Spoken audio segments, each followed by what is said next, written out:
जय हिंद दोस्तों, स्वागत है आप सभी का आपके अपने YouTube चैनल जैकपुर पे। आज के इस वीडियो में हम लोग क्लास 10th का प्रोजेक्ट रेल के द्वारा जो आप लोगों का सोशल साइंस का एग्जाम होने वाला है 26 अगस्त को, उसका प्रैक्टिस सेट लेकर आए हैं और ये इसका प्रैक्टिस सेट 2 होगा। इसके पहले भी हमने प्रैक्टिस सेट 1 चैनल पे अपलोड किया है।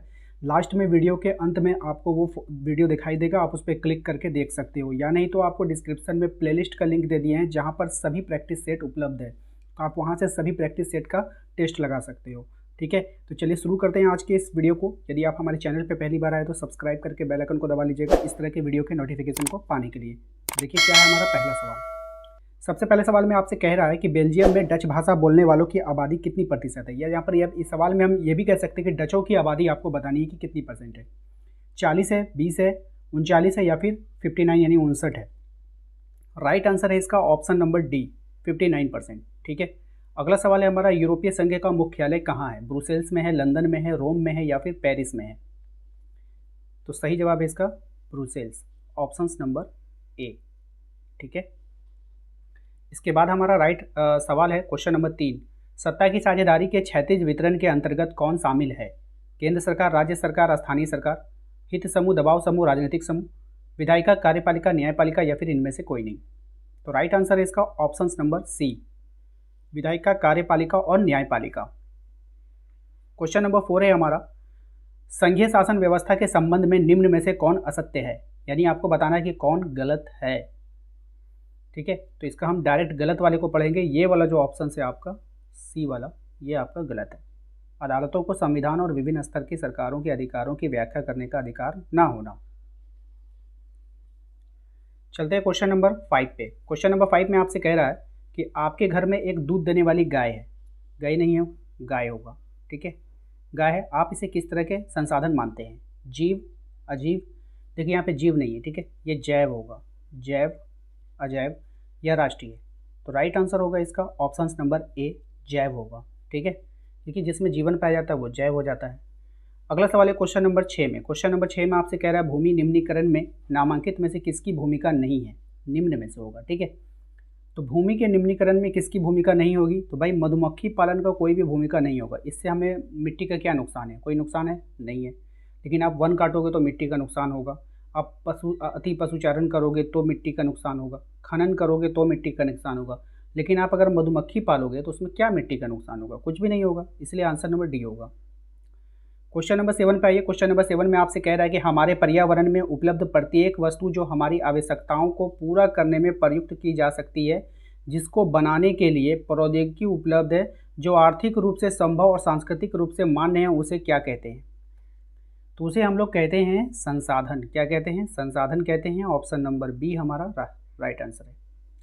क्वेश्चन नंबर 8 पे आती है।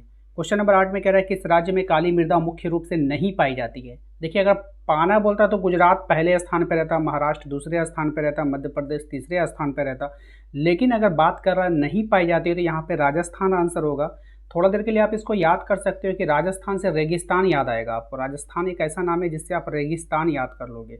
तो रेगिस्तान एक ऐसा जगह है जहाँ पर जो है ऊँट ज़्यादा पाए जाते हैं और वहाँ पे बालू ही बालू होता है। तो जहाँ पे बालू होगा वहाँ मिट्टी नहीं होगा, जहाँ मिट्टी नहीं होगा तो वहाँ पे काली मिट्टी का सवाल ही नहीं है। ठीक है, तो इस तरह से आप याद रख सकना। अगला सवाल है हमारा क्वेश्चन नंबर 9 पे, सड़क एवं नहरें किस प्रकार की संसाधन है? राष्ट्रीय संसाधन है, व्यक्तिगत संसाधन है, विकसित संसाधन है? देखिए विकसित तो होता नहीं, कई जगह देखोगे सड़कों जो है, सड़क जो टूटी फूटी रहती है तो विकसित तो होगा नहीं। व्यक्तिगत किसी की मतलब अपनी संपत्ति होती नहीं है। ठीक है, वो किसी का होता नहीं पर्सनल। सड़कें क्या आपकी पर्सनल है? नहीं, सब कोई चलाता है। तो ये क्या हो जाएगा? राष्ट्रीय संसाधन हो जाएगा, देश का संसाधन हो जाएगा। अगला सवाल है क्वेश्चन नंबर 10 में। आप देखिए, निम्न में से कौन बेल्जियम का एक भाषीय समूह नहीं है? कौन नहीं है आपको बताना है। तो राइट आंसर है इसका स्पेनिश। क्या हो जाएगा? स्पेनिश हो जाएगा, ऑप्शन नंबर बी हो जाएगा। अगला सवाल देखिए क्या है। क्वेश्चन नंबर 11 में, निम्नलिखित में से किसे एकीकृत इटली का प्रथम शासक घोषित किया गया था? किसको किया गया था बताना है। तो राइट आंसर है इसका ऑप्शन नंबर आपका बी हो जाएगा। ठीक है, केसर नहीं है, कैसर है। आई कार लगाइएगा यहाँ पर। ठीक है, यहाँ पर आपको आई कार लगाना है और ये हो जाएगा आपका कैसर विलियम 4। ठीक है, अगला सवाल है हमारा, ऐसी सरकार या शासन व्यवस्था जिसकी सत्ता पर किसी प्रकार का अंकुश ना होता हो क्या कहलाता है? तो उसको हम लोग कहते हैं निरंकुश। जिसमें अंकुश ना हो, निरंकुश। ठीक है, बस यहीं से बन जाएगा। ऑप्शन नंबर सी हमारा राइट आंसर। अगला सवाल है हमारा क्वेश्चन नंबर 13 पे। किसी अमूर्त भावना या विचार को किसी मूर्ति, आकृति, व्यक्ति या वस्तु के रूप में दर्शाने को क्या कहते हैं? यानी उसको एक रूप आप प्रदान कर रहे हो ना, मूर्ति बना रहे हो तो क्या कर रहे हो, रूप दे रहे हो, तो रूप से क्या हो जाएगा, रूपक। ऑप्शन नंबर सी हो जाएगा। ठीक है। अगला सवाल है हमारा क्वेश्चन नंबर 14 पे। आइए, वह राज्य जहाँ की राजनीतिक सत्ता उसकी सांस्कृतिक सत्ता से मिलकर बनती है उसको क्या कहते हैं? कल्याणकारी राज्य, राष्ट्रीय राज्य या फिर गणराज्य या फिर इनमें से कोई नहीं? तो राइट आंसर हो जाएगा राष्ट्र राज्य हो जाएगा। ऑप्शन नंबर बी हो जाएगा। मार्सिले किस देश का राष्ट्रभक्ति गीत है? आपको बताना है, रूस का है, फ्रांस का है, इटली का है या फिर इनमें से कोई नहीं? तो राइट आंसर हो जाएगा आपका फ्रांस का। क्वेश्चन नंबर 16 पे ये कह रहा है गौरीबाल्डी कहाँ का निवासी था? एशिया का, नेपल्स का या फिर सार्डिनिया का? तो राइट आंसर इसका Sardinia. Option number B. Bank of France की स्थापना किसने किया था? नेपोलियन बोनापार्ट ने, लुई 16वां ने, लुई 14वां ने या फिर इनमें से कोई नहीं? तो राइट आंसर है इसका option number A, Napoleon Bonaparte ने। अगला है क्वेश्चन नंबर 18 पे। आइए, क्वेश्चन नंबर 18 में आपसे कह रहा है इटली का एकीकरण कब पूरा हुआ था? ठीक है। ऑप्शन से आपके पास, ध्यान से देखिएगा, ऑप्शन से आपके पास 1871 में, 1873 में, 1876 या फिर 1889? राइट आंसर हो जाएगा इसका ऑप्शन नंबर ए, 1871 में इटली का एकीकरण हुआ। ठीक है। आते हैं क्वेश्चन नंबर 19 पे। पर्सा का ऑस्ट्रिया के साथ किस संधि के द्वारा युद्ध विराम हुआ था? यानी युद्ध को रोका गया था। युद्ध विराम का मतलब युद्ध रुक जाएगा, यानी असंधि का मतलब होता है बातचीत से कुछ सॉल्यूशन निकालना। ठीक है। तो वियना की संधि, वर्साई की संधि, पेरिस की संधि या फिर इनमें से कोई नहीं? तो राइट आंसर हो जाएगा वियना की संधि। ठीक है। Option number A. Question number 20 पे आते हैं। क्वेश्चन नंबर 20 में आपसे कह रहा है कि जर्मन राष्ट्र के लिए निम्नलिखित में से कौन महिला रूपक बनी? यानी कि जर्मनी के राष्ट्र के लिए एक महिला रूपक बनी, वो कौन थी? ये बहुत ही फेमस क्वेश्चन है और इस क्वेश्चन का आंसर हम नहीं देंगे, इस क्वेश्चन का आंसर दोगे आप लोग कमेंट बॉक्स में। ठीक है।